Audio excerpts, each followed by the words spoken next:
An aged man, his spine straight despite his advanced years, walks slowly up the steps of the Providence Municipal Court. He is wearing a faded military cap, and his hands tremble as he grips the railing. Henry Peterson, 72 years old, looks like many other veterans who have passed through these halls. But he is carrying a heavy invisible burden, a secret hidden beneath his shirt sleeve for over 2 decades. What he is about to reveal in Judge Frank Caprio's courtroom will become one of the most profoundly emotional and important moments of the judge's entire 4-decade career.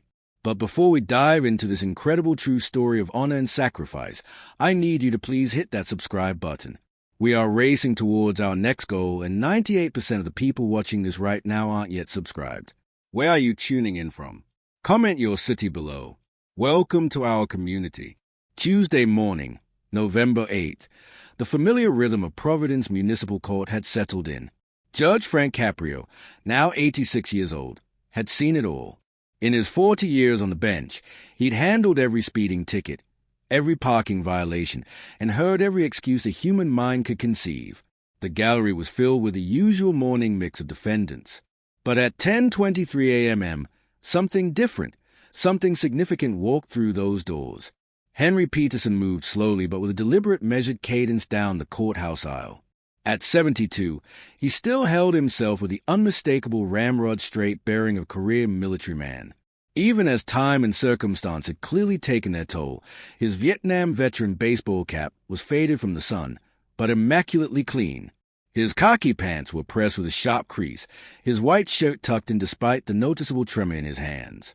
But it wasn't just his military appearance that immediately caught Judge Caprio's discerning eye. There was a weight in Henry's eyes, a profound sorrow that went far beyond the typical anxiety most defendants showed. This was a man carrying something heavy, something that had absolutely nothing to do with a parking ticket. Lisa Martin, the court reporter who had been faithfully documenting Judge Caprio's cases for nearly 18 years, noticed Henry instantly. Unlike other defendants who fidgeted nervously, whispered to companions, or stared blankly at their phones, Henry sat in complete, profound stillness. His weathered hands were folded neatly in his lap, but every so often one hand would rise and unconsciously touch his left forearm through his shirt sleeve, a repetitive, almost protective gesture. The other people awaiting their cases notice him, too. There's an unspoken language among veterans, and several others in the gallery nodded respectfully in his direction, but Henry seemed lost in his own world, his eyes distant, fixed on a point far beyond the courtroom walls, as if watching a memory play out on a loop. When the bailiff, Officer Santos, called the case at 10:45 a.m., his voice was clear. The State of Rhode Island versus Henry Robert Peterson.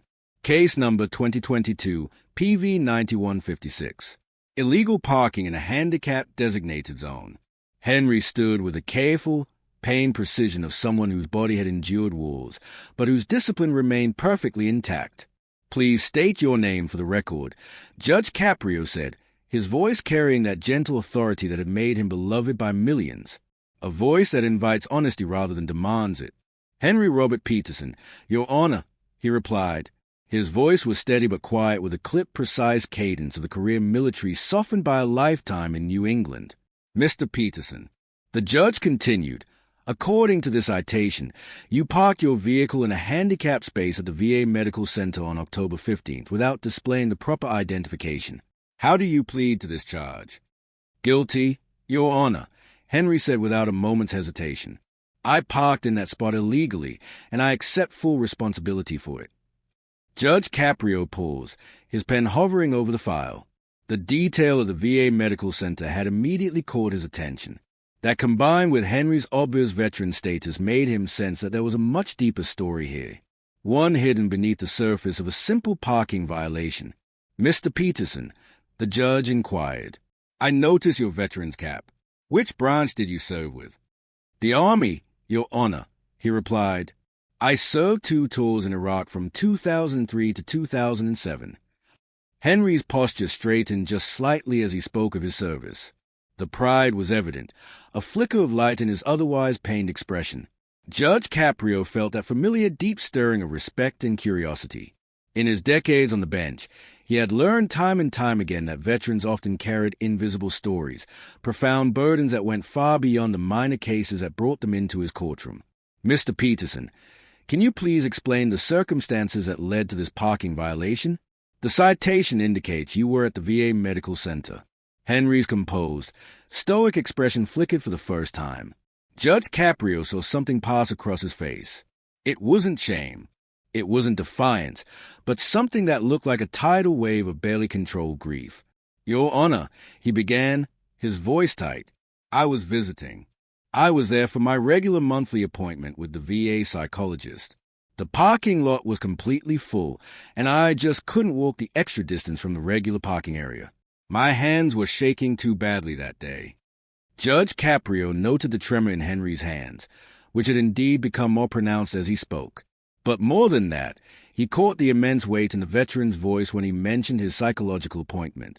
Mr. Peterson, if you don't mind my asking, do you have a disability that would normally qualify you for handicap parking? Henry was quiet for a long, heavy moment.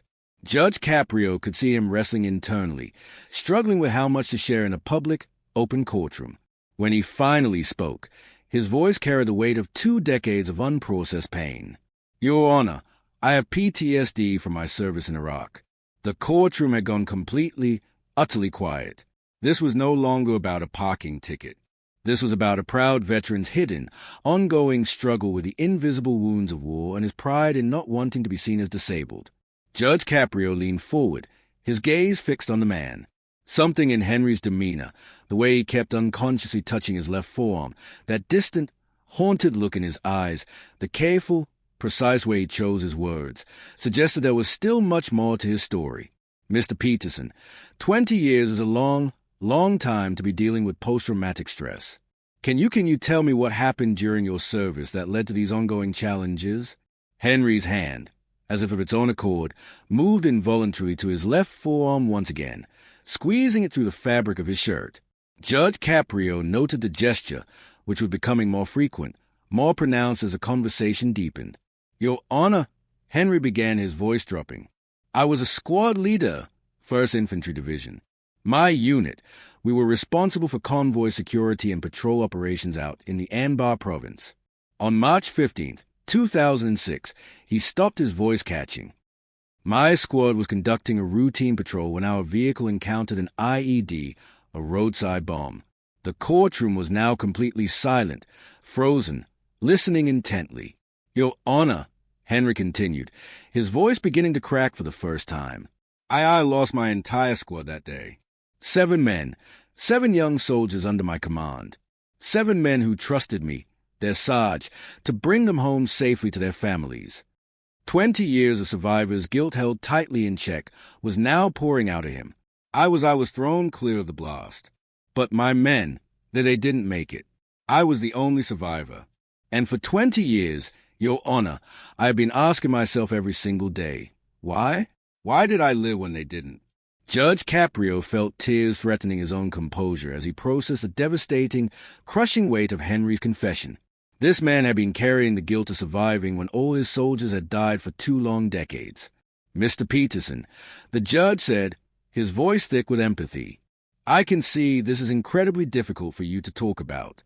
Is this why you've been seeing the VA psychologist for all this time? Yes, Your Honor.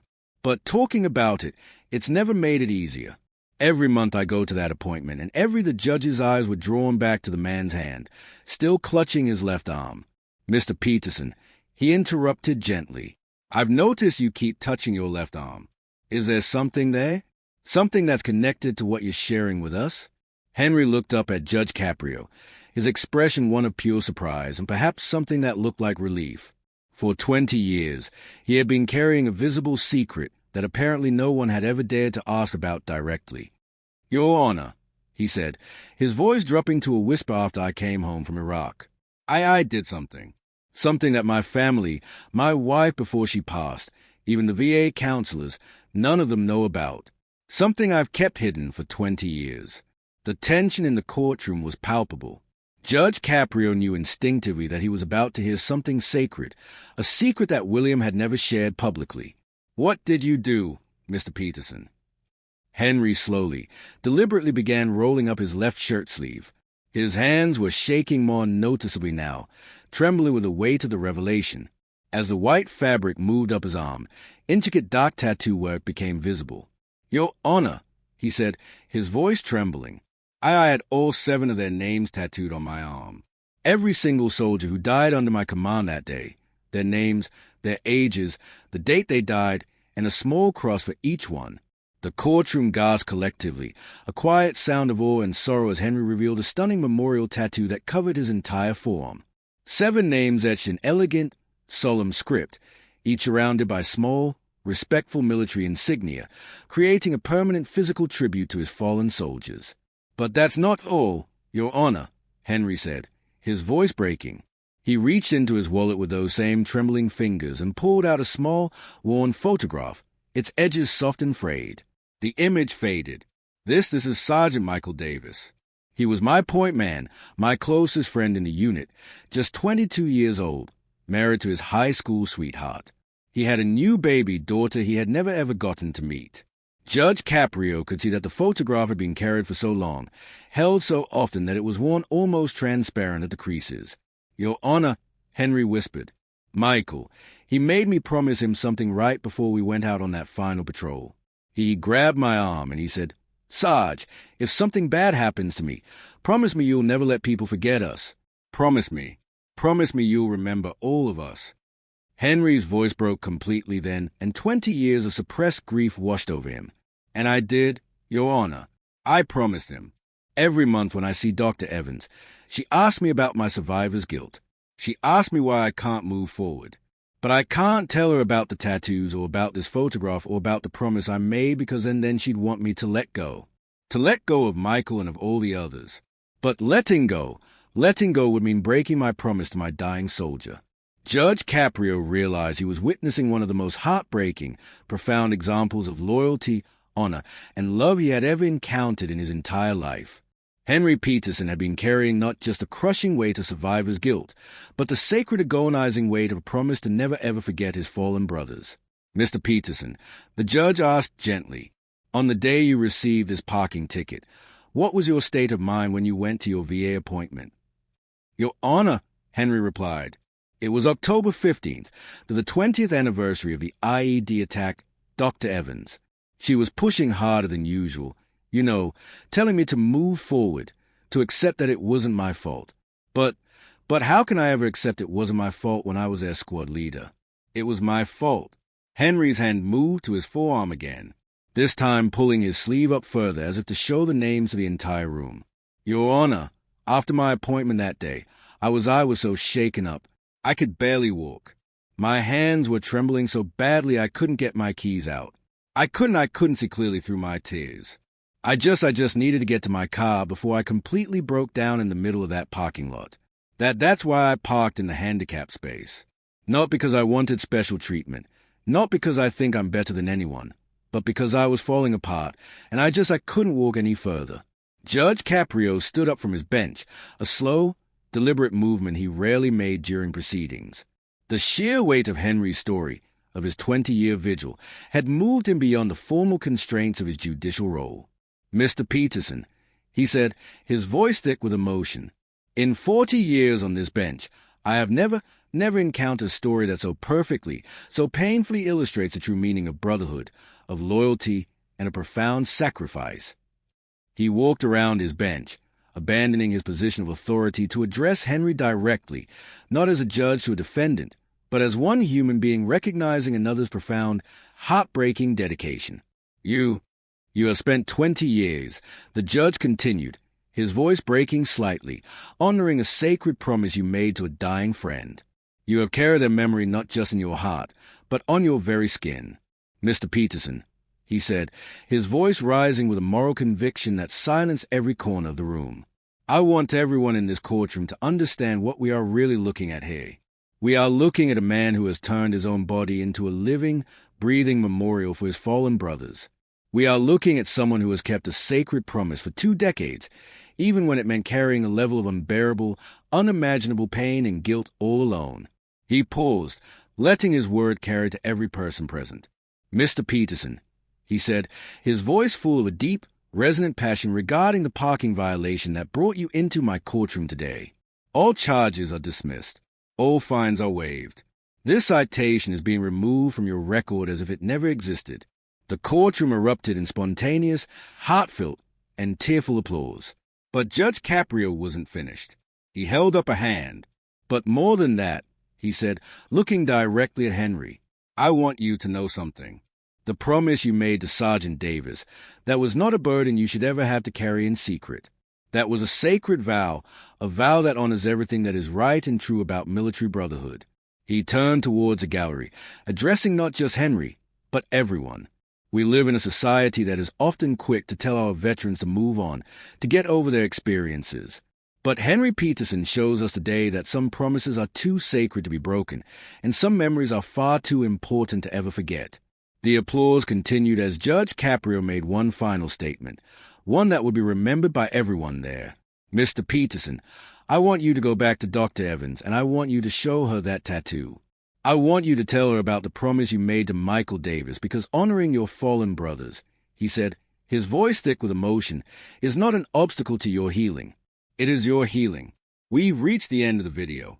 Thank you all for watching. We are trying to spread the kind heart and compassion of the legendary Judge Frank Caprio throughout the world, but no one is supporting us. We ask for your support. We would be very happy if you subscribe to our channel, like our videos, and share your thoughts in the comments. See you in the next.